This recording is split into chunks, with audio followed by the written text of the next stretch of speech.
In the heartland of America, nestled within the quiet town of Woodridge, Indiana, there stood an old, weathered pay phone that had long been forgotten.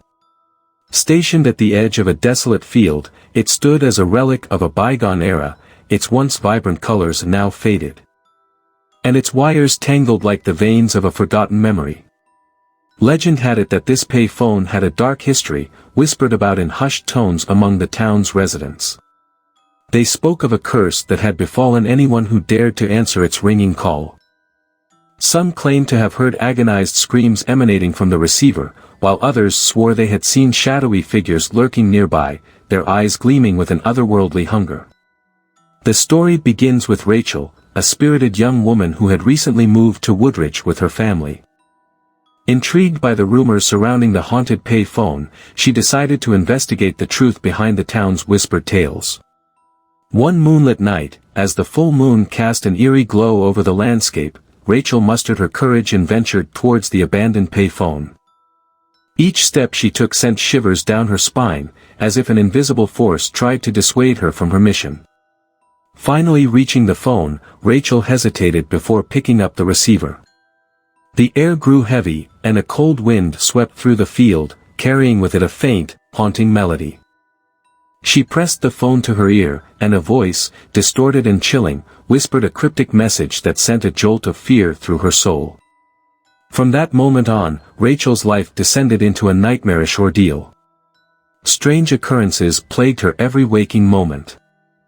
Shadows danced on the periphery of her vision, whispering malevolent secrets that only she could hear. Objects moved of their own accord, and nightmares consumed her sleep, filled with grotesque visions that blurred the lines between reality and the supernatural.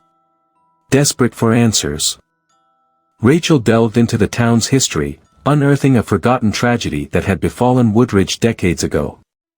It was revealed that the pay phone had once been a lifeline for those in need, a beacon of hope. However, a terrible accident had occurred, resulting in the deaths of several individuals who had frantically dialed for help but received none. As Rachel unraveled the dark secrets surrounding the pay phone, she discovered that the spirits of those who had perished in the tragedy still lingered, trapped within the tangled wires and rusted metal. They sought redemption and revenge, their restless souls haunting anyone who dared to interact with the cursed phone. With the help of a skeptical yet empathetic local historian named Thomas, Rachel embarked on a perilous journey to set the spirits free and break the curse that had plagued the town for years. Together, they performed ancient rituals, pieced together fragmented memories, and confronted the vengeful spirits that sought to drag them into the abyss. Their battle against the malevolent forces culminated in a climactic showdown at the very site of the pay phone. As darkness enveloped the field, Rachel and Thomas faced the wrath of the tormented spirits, their presence electrifying the air with a palpable sense of dread. In a final act of defiance, Rachel and Thomas managed to unravel the curse, freeing the trapped souls and banishing the haunted pay phone from their world. As the first rays of dawn broke through the darkness, the pay phone disintegrated into nothingness, leaving behind only a lingering sense of sorrow and a newfound peace within the town. Woodridge, Indiana, would forever bear the scars of its haunted past, but it also emerged stronger, united by the harrowing experience that had unfolded within its borders. The tale of the cursed pay phone became a cautionary legend, a reminder of the thin veil between the living and the dead, and the enduring power of redemption. And while the pay phone may be gone, its ghostly presence lingers in the memories of those who survived the horrors it unleashed.